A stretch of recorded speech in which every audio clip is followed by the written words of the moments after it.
Bismillah, walhamdulillah, wassalatu wassalamu ala rasulillah. Welcome to one and all. This is Yunus Kawanga on call to guidance, that show that speaks about everything and anything that has to do with da'wah and community development. And subhanAllah, tonight we have a very good lineup. Later on, inshallah, from 8:30, we'll be focusing on the upcoming 14th National Quran Memorization Competition Finals, which is taking place this coming weekend, and it will be hosted in Lenasia. And on there, for all those who have been on the social media, have seen the buzz about Sheikh Yasser Dosari, who's landing in tomorrow, will be his first program in Jumu'ah at Masjid Salam. And on that, I'll be joined by Maulana Ahmed Adi Musa and Hafiz Abdullah Pelwan to speak about that. However, to start off, we all know that there is a scourge on mental health all every year actually, and we always dedicate certain months, especially when it comes to like October, to mental health month. And at this particular moment we are trying to push more into the suicide awareness programs so people can know more about it and exactly what it is about. Hence we have actually subhanallah, through Molana's immense wisdom, has termed the topic here the silent epidemic of male suicide. So on this, I'll be joined by Maulana Dr Ebrahim Sader, who is a diplomat of the College of Psychiatrists in South Africa, and also former, I can say, colleague or rather peer of mine, inshallah. Assalamu alaikum wa rahmatullahi wa barakatuh, Maulana, and welcome to the show. وعليكم السلام ورحمة الله تعالى وبركاته. Um, Jazakumullahu khairan for having me on this show. Maulana Yunus and I spent a lovely year together at the Jamiatul Ulum Al Islamiyah in Johannesburg, and we became close friends since then, and have very fond memories up till now. So it's really an honor that I could join you on this program. Jazakumullah khaira. Maulana, I always take you actually as a mentor, and also, subhanAllah, through the amazing wisdom and knowledge Allah has granted you. May Allah subhanahu wa ta'ala bless you with that and help us to benefit more from you. So, inshallah, hitting the iron while it's still hot, Maulana. The topic tonight is the silent epidemic of male suicide. SubhanAllah, quite an amazing choice of words. If we can start by trying to define the word epidemic, Maulana, inshallah, so that we can understand more about it and how we can actually gain sense of awareness on it, inshallah. So we all know that we came out from a global pandemic, right? Which was COVID-19 pandemic. Um, and I think one step below that would be an epidemic. Um, just to give you the gravity of what we are talking about. A suicide epidemic is a large number of suicides taking place over a period of time in a manner that resembles any other disease epidemic. And when we say that, we say it's the rapid spread of disease to a large number of people in a given population within a short period of time. Um, for example, if I had to tell you about meningitis or meningococcal infections, an attack rate in excess of 15 cases per 100,000 people for 2 weeks consecutively is considered an epidemic. So, coming back to our topic, we have there have been various epidemics in the former Soviet Union in the 1990s among police officers. Um, and it has been suggested that some stories, such as romanticizing suicide as well, such as like Romeo and Juliet, may encourage suicide amongst young people. And then I will go about we'll go about talking about what is the different types of suicide in clusters, and what the impetus was to this conversation was that if we talk about South Africa, we are ranked, according to the last survey that was done in 2019, after Russia, as the second highest rate of suicide in the world. So globally, we rank as the second in the world. And if I could show slides, I would have showed you the exact slides. But you can go to WHO and check this out. mm, Um, we are second in the entire world in the number of suicides per 100,000 people.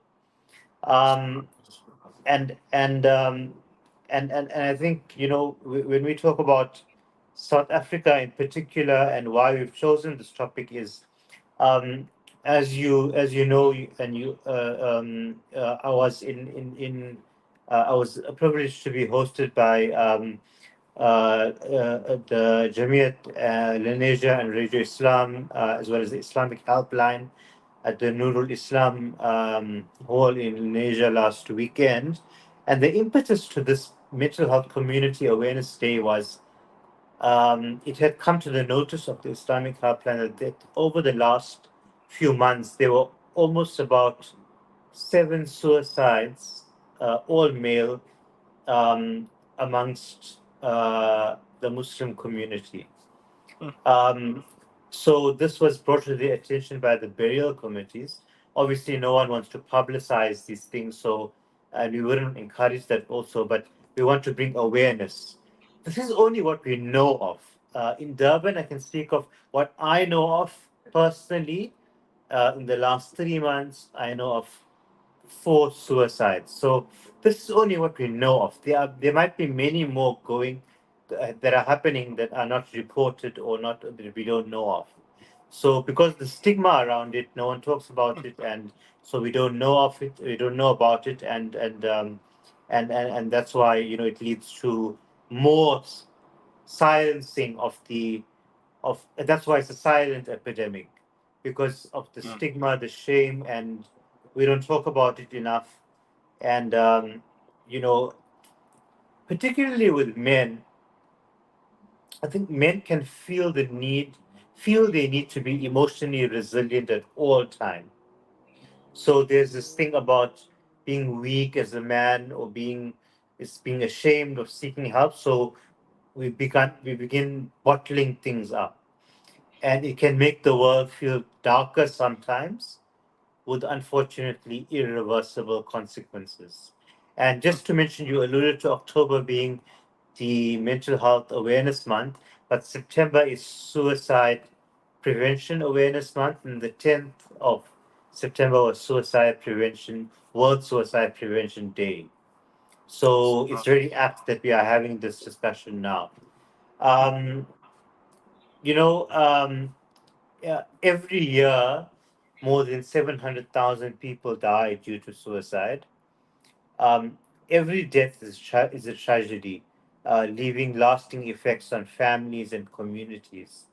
But with the right support and interventions, suicide can be prevented. I'm I will touch on some of the Islamic aspects and Shari aspects of this, as well as the clinical aspects of understanding more about this major problem. So yes, Monana, just based on before you that, go yeah. forward, inshallah, before you go forward, you mentioned one point in terms of the stigma that's always there, especially against the males. And looking at the modern day culture, whereby we've seen a lot of social media influencers who talk about being the alpha male. Could that also be one of the main points that can be somehow a catalyst, not the main catalyst, but rather a fuel that's adding towards the sense of a man being not worth of a certain caliber or whatsoever it may be. And obviously, looking at the craze of the new culture whereby people want to make money quick. And if you feel that you're not making enough as a livelihood, you feel like you are somehow incompetent to be a man and to be the alpha male. Could this also be some of the points that can cause people to be pushed into that corner as well, inshallah? 100% correct. I mean, there's obviously no one is saying that we should be weak and not be um, resilient or even physically fit. This is encouraged in Islam. However, this concept of what I would call, colloquially known as toxic masculinity, um, we know of the likes of people like Jordan Peterson, Andrew Tate, etc., and the dreadful consequences of what they've done and promoted. And, Jordan Peterson at once actually called at the beginning of the genocide that's happening in Gaza currently for Netanyahu to finish them all. That was his tweet. And many Muslim men identified with Jordan Peterson, and I sounded the alarm bells very early on that this is not the person to take your advice from about how to be a male. With regards to Andrew Tate as well, we've seen what's, the toxicity of what he's done and the consequences of what he's done. And, without questioning anything about his faith, I mean, just the principles that he espouses and things like that, it's very, very disconcerting, and definitely does lead to this to reinforcing in men that they are not able to, or they are not, it's dismissing or disacknowledging the fact that men can also go through mental health struggles. Another point that comes to mind, speaking about Palestine, we always hear about women and children, women and children, women and children are dying all the time. This is very important. It's good that we are highlighting this. What about the youth, the male youth, and the men that are dying in their droves, and that are suffering from the loss of their families, their loved ones, their children under rubble? Do we expect these men to be superheroes and just continue with their life? They have dreams, they have ambitions, they have goals. um, yes, they've shown us and they've shown the world how strong and brave and resilient they are, but I'm dealing with, on a psycho-emotional level, with Palestinians who have managed to come to South Africa, as well as in the diaspora, as well as remotely, with those in Gaza itself. So yes, definitely, there's this exasperation that they're expressing to us, and I think that plays into that's very important to remember as well. Subhanallah. As the Malana speaking, I can only imagine because ourselves here, sitting all, thousands of kilometers away from Gaza, we have that sense of going into a corner and some sense of depression, especially when you see what's happening there on social medias. Now, I cannot even begin to imagine what the men themselves are going through on a psychological point, inshallah. Khair, Malana, can we take a quick break, inshallah? And when we return, inshallah, we'll go further into the discussion. Malana's mentioning that to go into the Shari'i aspect of exactly the epidemic that we're speaking about of male suicides, inshallah. Let's take a break and then we'll be back soon, inshallah.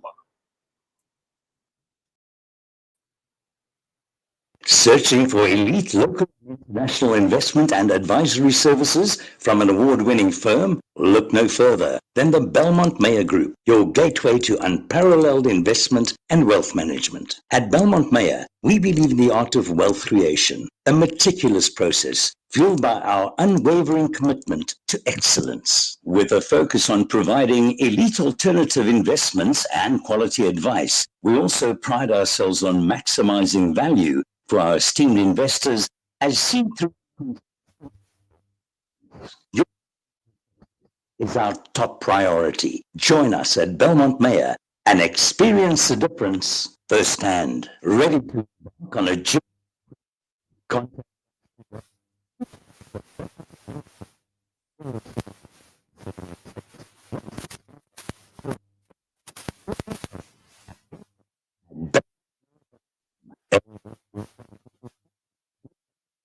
Where every Every detail matters. Send and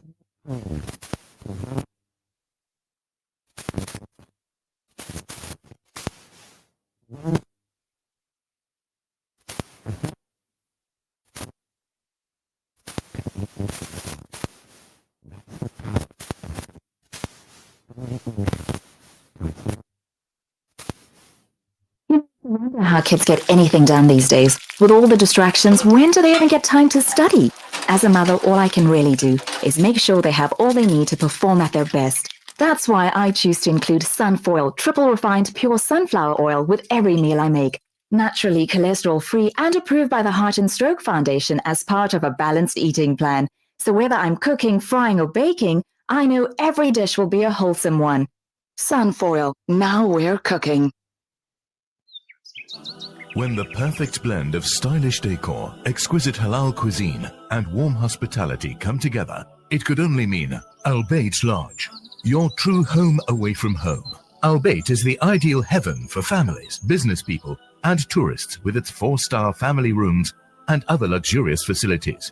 Conveniently situated close to Port Elizabeth Airport, the beach, and other amenities, your stay will be truly unforgettable, as you'll be taking home lasting memories of the warm hospitality, the serenity and tranquility that Al Bayt has to offer. For reservations, call 041 583 6415 or visit www.albaytlodge.co.za. Valley's Motor Spares. We supply motor spares.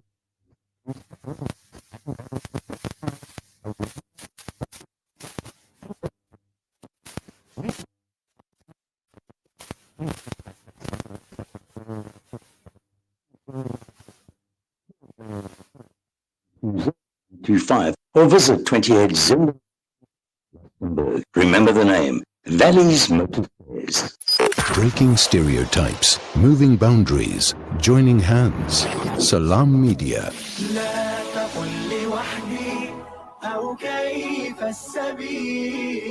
Humanity sets the agenda.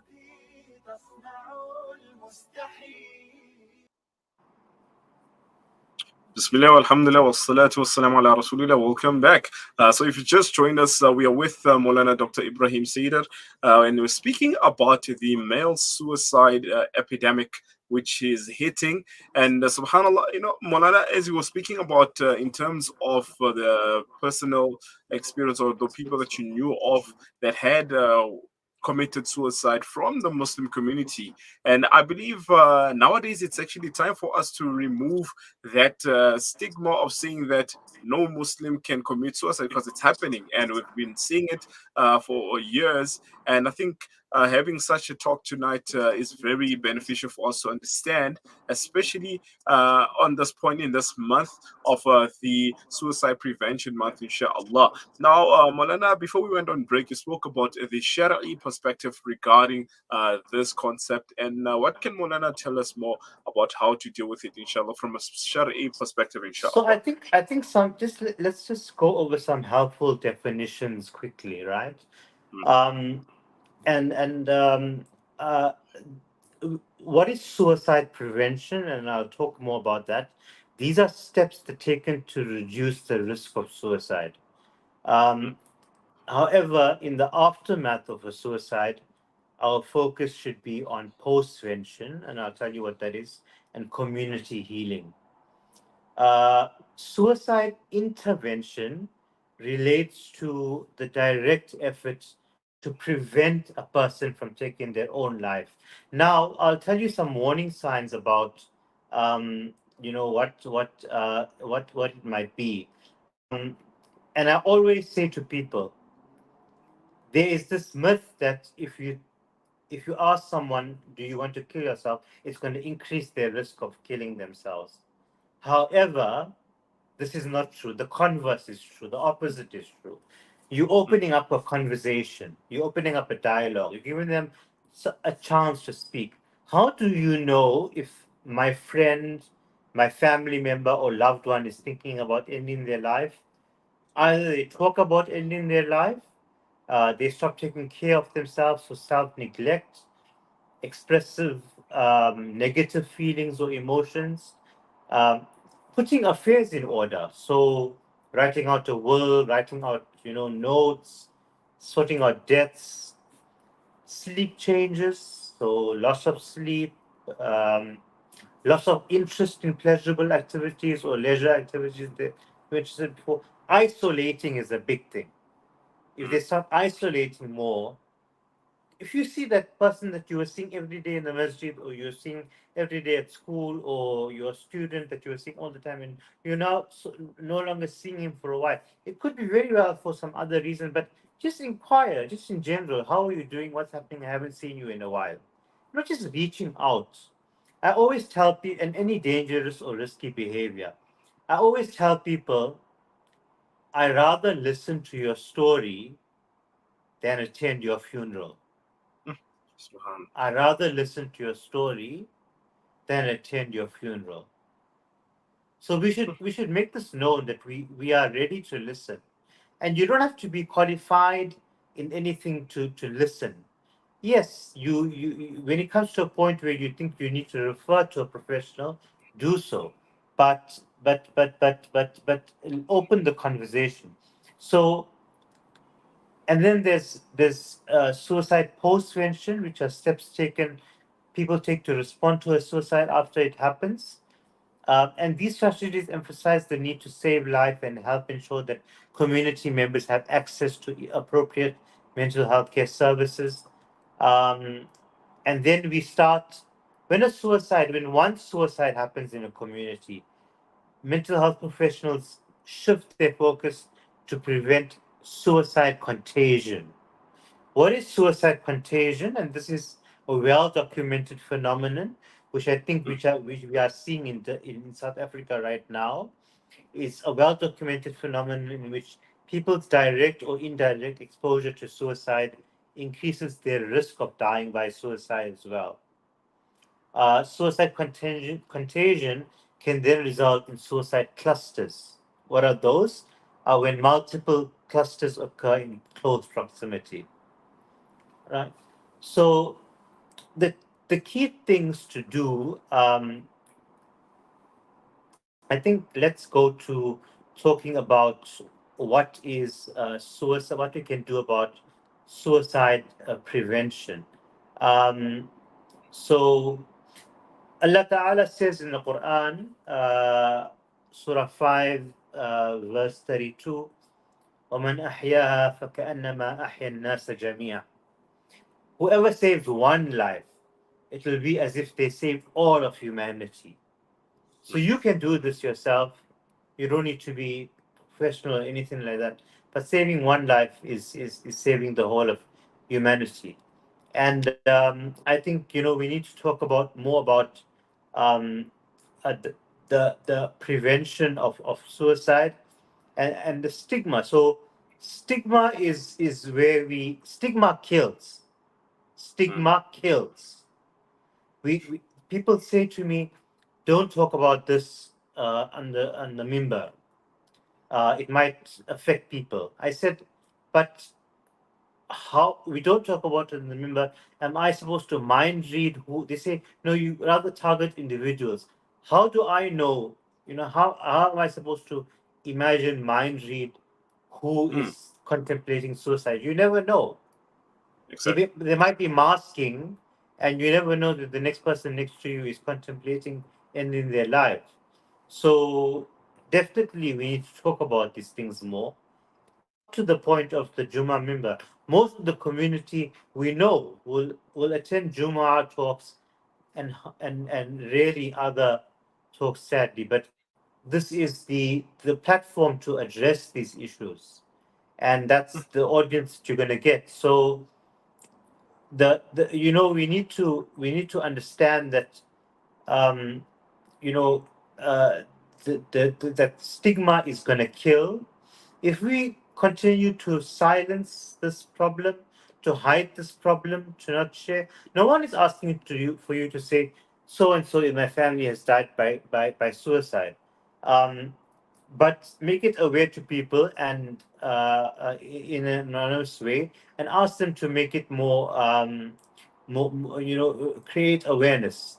So recently, an organization that I'm involved with, both Khalil Center in North America, Istanbul and Doha, and Maristan, which is based in Stanford University in America. Um, and I must say, give credit to these incredible people, my colleagues, Dr. Human Keshavarzi and Dr. Rania Awad. Um, they are in the West. However, they are years ahead of us in terms of mental health in Islam. And I think a lot about that has got to do with our culture in South Africa, across the board, not just Indian culture, but I think even I have personal experience of working across the country in many provinces with a diverse population of all ethnicities. And there's this ingrown stigma towards mental health amongst all races and cultures in South Africa. So I think we need to really understand that mental health does not discriminate. Mental illness does not discriminate against race, gender, profession, money, background, nothing. You can be a billionaire or you can be a beggar on the street. Mental health can affect you in the same way. Um, True. so what my son did was they did a whole. They targeted 500 khatibs or imams in North America, and I think they reached much more than that. But it was a whole month of training, and then khutbah training for suicide prevention and postvention. So what we must do is emphasize the value of life, share the importance of checking in on one another, introduce the word suicide directly into the khutbah, especially in the context of affirming life and the value of life. Acknowledge the very real struggle every individual may face and share examples from um, the lives of even Anbiya alayhi salatu wassalam and pious personalities, not particularly with regards to suicide, but with regards to the very real struggle of emotional problems. Nabi sallallahu alayhi wasallam made the dua, Allahumma inni a'udhu bika min al-hammi wal-hazan, for a reason. Oh Allah, I asked you for refuge from worry and grief, because these are real concepts. And he himself, I mean, the time is running out, but there was a whole year called Amul Hazan. There was a whole year called Amul Hazan when his beloved wife, Khadija radiallahu ta'ala anha, passed away. His beloved uncle, who was pillar of support, Abu Talib, passed away. There was the boycott, the Hashemite boycott. That whole year was known as Amul Huzn. He lost his son, he cried. I mean, these are all, we need to remind people that these are human emotions. Allah Ta'ala did not send angels down to us. He sent down human Human beings beings. who, yes, the pinnacle of Allah's creation. We are in the blessed month of Rabiul Awwal. Allahumma salli wa sallim wa barik ala Sayyidina Muhammad sallallahu alayhi wa sallam. But he sent human beings because they could relate. Otherwise, people would say, "You don't know what we are going through if you are angels." Quran speaks about this. You don't walk in the markets. You don't eat and drink. So what do you know? So that's why human beings were sent. So remind people to never lose hope in Allah's mercy. Allah Ta'ala is all forgiving. Allah Ta'ala is all merciful. Um, he reminds us again in the Quran that the people who have qanat and umayyaqnut and rahmati, whoever despairs in the mercy of Allah Ta'ala is astray. So actually, if we despair in the mercy of Allah Ta'ala, we are on the path of being straight. Allah Ta'ala protect us. So Advise those who are feeling helpless or know someone feeling helpless to seek both religious, spiritual, and professional counsel, right? Listen, support, be present, and take them to a professional for help. And close with advice on how to comfort a grieving family as well, right? Do not mention specific details of the case and do not speculate potential causes for suicide. Causes are multifactorial. They can be, people come with multi-layered problems. Even if a cause was stated by the deceased, don't speculate on potential causes. So I think these are some of the things. Um, what is suicide prevention? I just want to end on this: a long-term process that requires commitment from individuals and communities to take action to prevent suicide. It includes prioritizing discussion on mental health, having more of these awareness drives. If I told people that there were oncologists, dermatologists, cardiologists having an awareness drive on a Saturday in for example, in Durban or in Joburg somewhere, the whole of that place will be there because they see these things. These things are real, they see them. People suffer in silence in their mind, and we don't see that, we don't know. So we don't care about it, and we don't know. So we need to have more of these awareness programs. We need to support individuals in accessing professional resources and being prepared to respond to mental health crises. Why does community matter in this problem? In the Sahih al-Bukhari and Muslim, Nabi sallallahu alayhi wa sallam says, no two people love each other for the sake of Allah Ta'ala behind their backs. In other words, without informing them directly, but that the most beloved of them to Allah has the strongest love for their companion.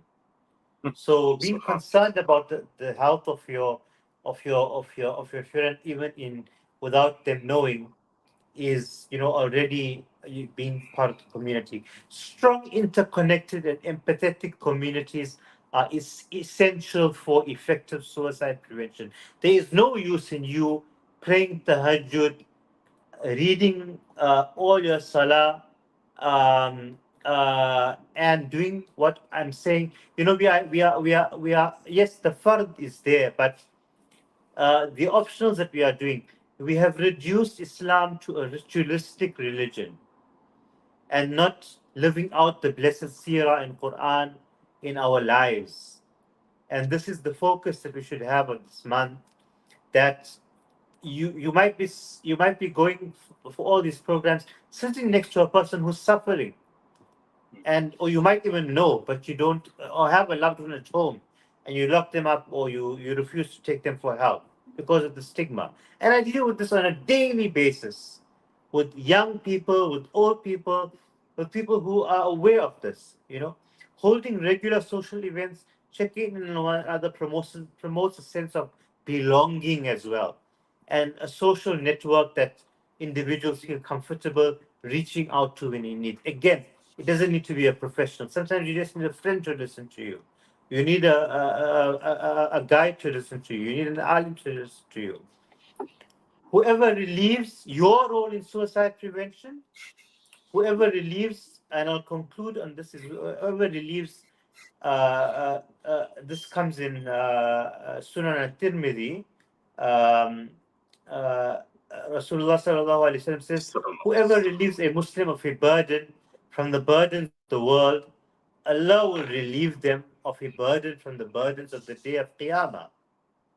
And Allah is engaged in helping the worshipper as long as the worshipper is engaged in helping their brother.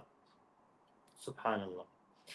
We can all take action to prevent suicide. Be the one to ask. Be the one to be there. Be the one to keep them safe. Be the one to help them connect. Be the one to follow up and help save a life. Inshallah, most definitely, Molana.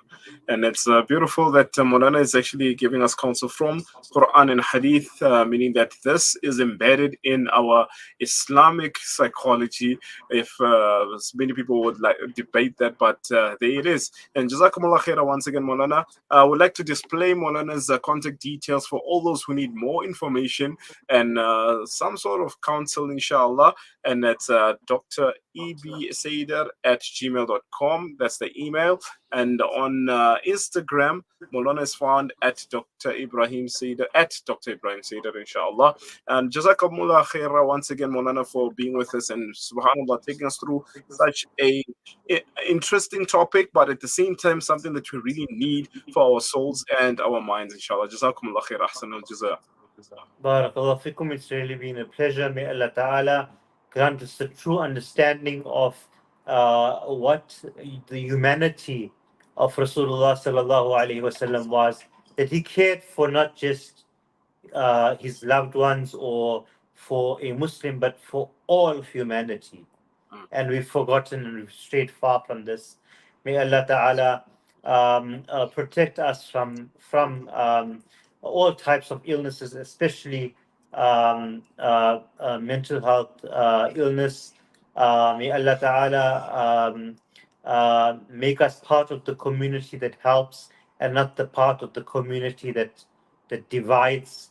And may Allah Ta'ala reward you and Salam Media for using this platform to emphasize and highlight this topic. It's really been a pleasure, and I hope we can continue some of these discussions at some later point, inshallah. Barakallah fikum. Inshallah. Jazakumullah khair once again, Molana. Assalamu alaikum wa rahmatullah. Wa alaikum salam wa rahmatullahi wa barakatuh. Alhamdulillah. So that brings us to the end of our first segment. And Alhamdulillah, subhanAllah, there's a lot that Molana was unpacking for us. And it calls for a rewind again when you have the chance just to repeat again and listen carefully. And for those who need assistance, there are his contact details at Dr. ebsader@gmail.com or Dr. Ebrahim Sader @Dr. Ebrahim Sader on Instagram, inshallah. Let's take a quick break, inshallah, and we'll be moving on to the next segment. We're speaking about the International Quran Memorization Competition, which is taking place this weekend, inshallah. Stay tuned.